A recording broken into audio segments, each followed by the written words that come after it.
thing that's interesting is that you all have big lives, and the bigger your life is, the more components you have. Sometimes you feel like you have too many moving parts. There's too much for you to control. But there's not too much for law of attraction to manage. And all you have to do is look among the moving parts, pick a target that feels good to you, focus upon it until you've established it as your set point, lock into it and maintain it, and then law of attraction will give you feedback to let you know how well you've done, you see. Find the general place and lock into it. Mostly what we'd like to say to you is go do what you need to do and be happy more. And chill more. Have more fun. Look for more reasons to feel good. We want you to just chill out. That's why we say things to you like, you never get it done and you can't get it wrong. It's moment by moment by moment. That's the fun of all of it. It would be like being a wonderful athlete. Let's say a tennis player, really enjoying the game, who wins all of the top honors and then says, no point in ever playing again. And we say, really? We thought you were playing because you liked the agility that your body discovered. We thought you liked to play because you liked the clarity and the strength of your body. We thought you liked it every time you put that ball right where you meant to put it. We thought you liked the intuitive feeling that you had when you anticipated where the ball was going and you were there to meet it. Even when that other guy is so good that he usually surprises people. We thought you liked the game. Are you saying you only like the trophy? You see, and you all came for the game. And the game never ends, you see. You got to keep playing. You got to keep playing and you got to keep winning, but you got to keep playing because there's always another game and another game and another game and another game.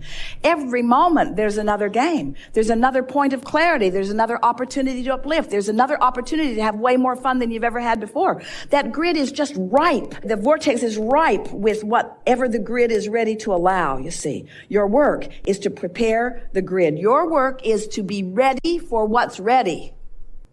It's ready. The question is, are you ready? And if you're having fun, you're ready. If you're chilling, you're ready. If you're happy, you're ready. If you're flowing with enthusiasm, you're ready. If you're ornery, you're not ready for what's in the grid you want. You're ready for what's in those other grids.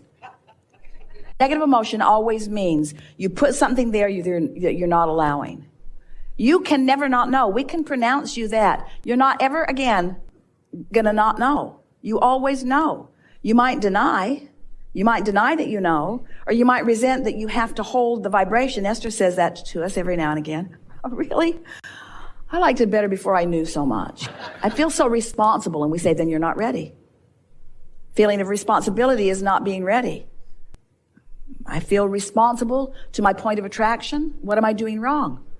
Well, you're feeling responsible and self-critical. You can't allow what's in your vortex if you're self-critical. Well, what do I do? How do I learn? How do I be smarter? By going general. I understand the laws of the universe. I believe that I offer a point of attraction. I accept that I've lived a lot of life and that I've put it there. I know enough from what I've heard and felt from Abraham to know that these laws are substantial and consistent.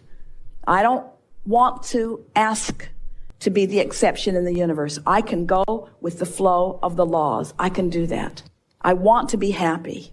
I want to be happy, and I'm willing to do whatever it takes to be happy. I'm willing to stop being responsible if it's necessary to being happy.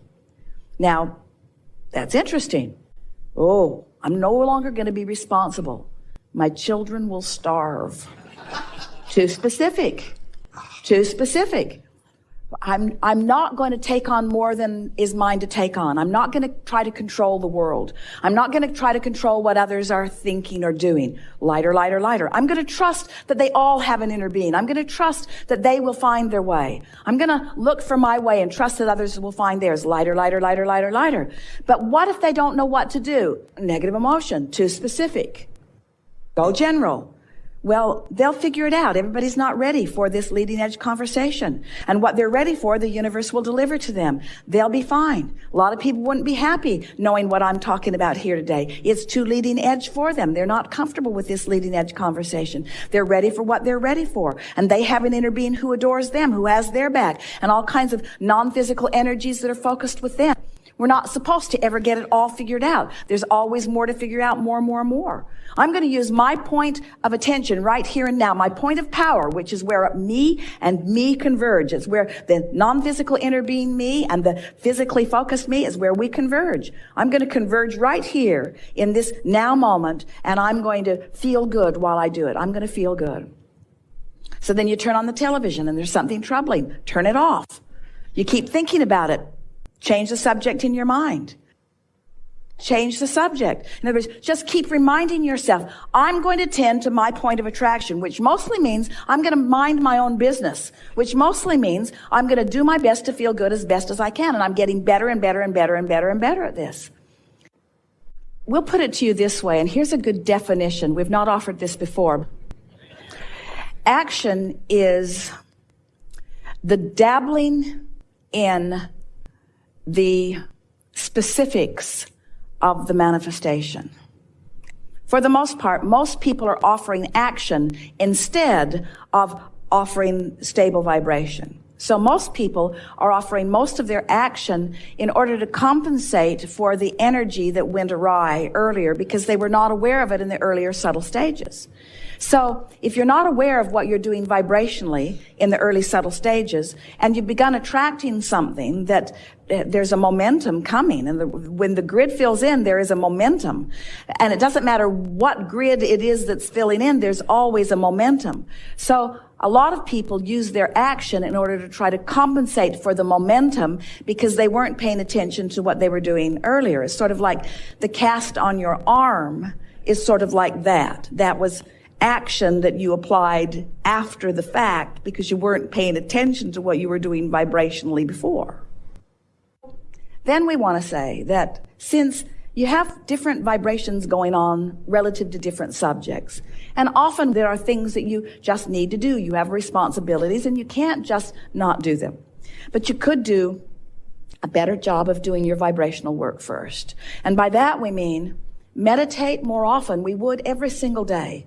We would take the time to quiet our mind. We just would, because that is the easiest way to sort of clear out the vibrational clutter.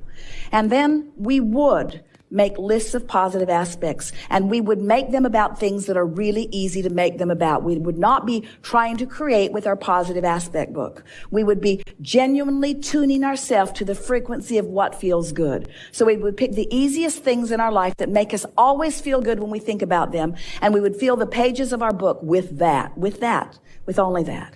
And then we would look for reasons to appreciate it as often as possible, and then we would do everything else that we feel like we need to do. The best process that we've ever offered for this, Esther was in a sort of fit of frustration with too much to do. And Jerry and Esther were sitting in a restaurant and they had paper placemats in front of them. And Esther said, Abraham, I don't know what to do. She was sitting there overwhelmed with her list, which was pages and pages and pages long.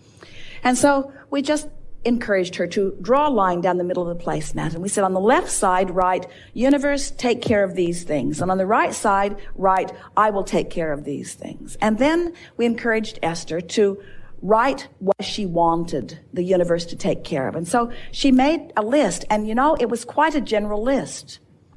It was quite a general list because she wasn't thinking in terms of the universe washing the car today. She wasn't thinking in terms of the universe doing those things. It didn't compute in her mind. So she wrote general things like help so-and-so feel better and help this situation sort of resolve itself. And she just put general things on that side of the list. And we encouraged her to go through her list and pick out the things that she really needed to do and then put everything else on the universal side of the placemat.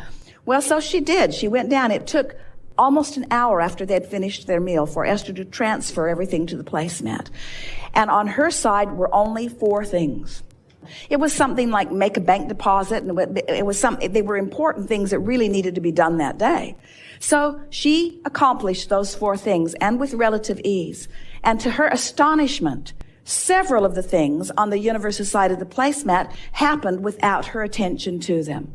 And then she was off and running.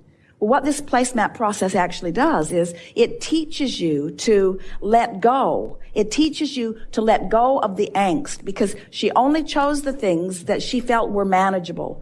And in her new decision to only do this much, what she accomplished, which is far more important to the list than anything else, she accomplished a vibrational grid that allowed the universe to do what it's always wanting to do. And the placemat process simply got Esther out of the way, you see. You have to realize that through the experience of life, of knowing what you don't want and knowing what you do want, you have very specifically put the characteristics of what you want into the vortex. And the larger part of you has not only been aware of them, but has been the vibrational equivalent of them ever since you put them there. And every time you have a new experience which causes you to amend it a little bit, to change it or expand it a little bit, because as you move through life, you do that all the time, the inner being part of you keeps up with it. So you created it specifically, and it stands with such specificity that it stands there really specific. It does. It stands there in that perfection that you have assigned. And so now your only work is to allow the perfection that you've assigned to flow into your experience at the perfect moment in time. And that's why we said earlier, when you feel impatience, it means you're not allowing it, even though it's ready for you, you're not ready for it. It just bounces off of you. Somebody else doesn't walk away with it, but you don't get it. It is so delicious, though, to do the grid work first. And then as the grid is filling in, the action is inspired. If you've been listening to us for a while, we've been saying this for years, that if you tune in, tap in, turn on to the energy, and then do whatever you feel inspired to do. Not motivated. Motivated is trying to fix it when it's going wrong. Inspired is when the vortex is calling you toward it. That's that feeling of inspiration. And it's that feeling that you know the rightness of it. You just can't hardly stop yourself from doing it. It feels so right to you. Where the motivation is, I need to do that. That's that obligated thing. And we know there are plenty of things. You are a very busy bunch. You live in a world that is more interconnected than ever before, and you have more details that are flowing through your life experiences. If we were standing in your physical shoes, we would not integrate so specifically with so many people so much of the time. Because just your awareness of what's going on, just your Facebook alone can distract you from the core of who you are. And at the very least, we would set a vibrational tone of our intentional broadcasting. Sometimes we would like to say to you, just get aligned and then follow your inspiration. And then people say, so you're saying don't go to work and do not make my bed, do not mow my lawn, do not do any of those things that I feel responsible to do. And we say, well, the thing about that is that when you don't do what you said that you would do, then usually it gets worse. In other words, because not doing something is taking action too. Ooh, not doing it is an action too. Whether you do it or don't do it, you're taking the action not to do it, just like you're taking the action to do it. Have you noticed how difficult it is not to do something? Jerry used to say to Esther, honey, do not pick up that suitcase. And Esther is thinking, there's no way in the world that I am not going to help this little person pick up my suitcase. In other words, non-action is more difficult sometimes than action. You want to do what you're inspired to do. Don't make decisions about what you're not going to do, and don't make a lot of decisions about what you are going to do. Make decisions about how you're going to feel, and then do anything you feel like doing. And you're going to discover you're going to be way more active in your aligned state. Way more action is going to occur to you. You see,